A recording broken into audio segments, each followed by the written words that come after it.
Quel modèle ChatGPT choisir quand on a une tâche précise à accomplir? Eh bien, c'est ce que je vais essayer de vous expliquer dans cette vidéo. Pas toujours facile de s'y retrouver entre le modèle 4O, O1, O3, 4.5. C'est un petit peu comme si on avait une famille de super-héros à notre disposition, mais sans savoir quel super-pouvoir il faut choisir ni à quel moment.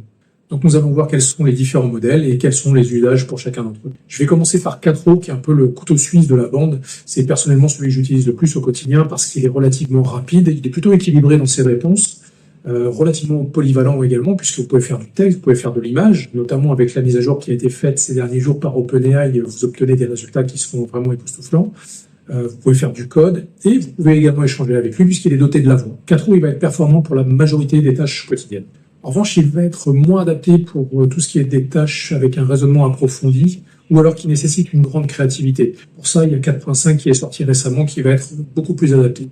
Donc pour l'exemple, je lui ai demandé comment fonctionne le métabolisme de base. Donc on voit là, il m'a fait une petite intro, il m'explique ce qui influence le métabolisme de base et comment le booster. Donc voilà, c'est une réponse qui est succincte comme je lui ai demandé et avec des informations qui sont plutôt bien structurées et pertinentes. Vient ensuite l'assistant 4O avec les tâches planifiées. Alors lui, c'est un peu l'assistant qui, contrairement à moi, n'oublie jamais rien. D'ailleurs, je l'ai programmé pour qu'il me donne des idées ou qu'il me rappelle des choses de façon quotidienne ou hebdomadaire. Donc ce modèle, il va être idéal pour des routines intelligentes ou alors pour vous rappeler des tâches régulières importantes. Alors ce modèle, il est encore en version bêta, ce qui peut impliquer qu'il peut y avoir des bugs. Personnellement, j'en ai pas vu, mais ça peut arriver.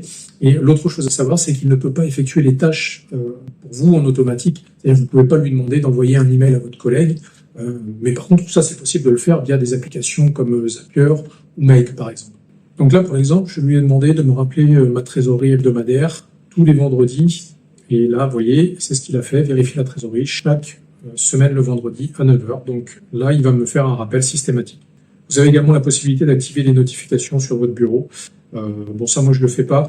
Moi, je lui demande de m'envoyer un email que je recevrai, donc pour le coup, chaque vendredi à 9h le matin.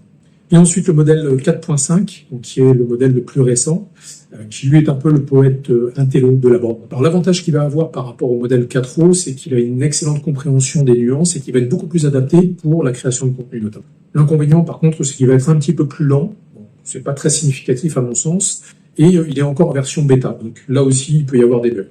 Alors là pour l'exemple, je lui demande de me proposer une structure de livre de non-fiction sur le thème du minimalisme numérique. On va voir ce qu'il nous propose. Donc comme on peut le voir par rapport au modèle 4O, il est un petit peu plus lent. Je vais passer pour qu'on aille tout de suite à l'essentiel.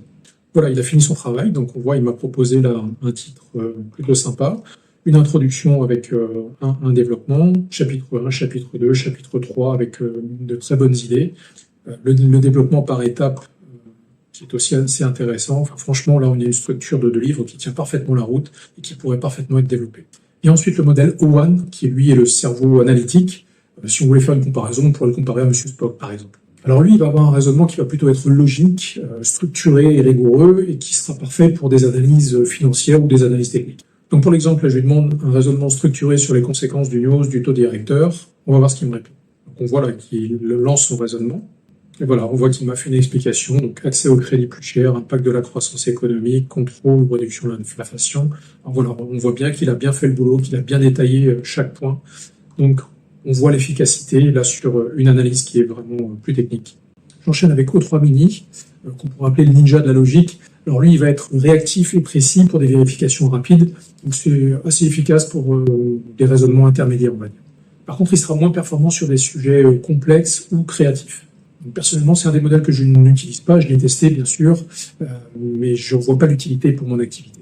Pour celui-ci, je ne vais pas vous faire de démonstration, mais vous pourriez par exemple lui partager votre politique de retour client et lui demander de l'analyser. Vient ensuite OI Mini 3, lui c'est un peu le geek qui va être très bon pour faire de la programmation et du code parce qu'il est très rigoureux. Par contre, il va être beaucoup moins à l'aise pour les interactions naturelles ou créatives. Donc pour l'exemple, là, je lui demande de générer un formulaire HTML, on va voir ce qu'il nous propose. Et voilà, il a fait le boulot, il a généré un code. Bon là, je ne vais pas le tester, mais j'imagine qu'il est bon. Donc voilà, on voit qu'il est parfaitement adapté pour ce genre de tâches. GPT-4, alors lui c'est un peu l'ancien, le sage. Il a pour avantage d'être sorti il y a assez longtemps, donc il va être plutôt fiable et équilibré. Et il va fonctionner pour la majorité des tâches classiques, on va dire. Et bien sûr, il sera moins performant que les modèles qui sont plus récents. Là non plus, je ne vous donne pas d'exemple, j'imagine que vous avez déjà travaillé avec ce modèle. Voilà pour la présentation des différents modèles de ChatGPT. Comme vous l'aurez compris, le bon modèle, c'est celui qui correspond à votre besoin du moment.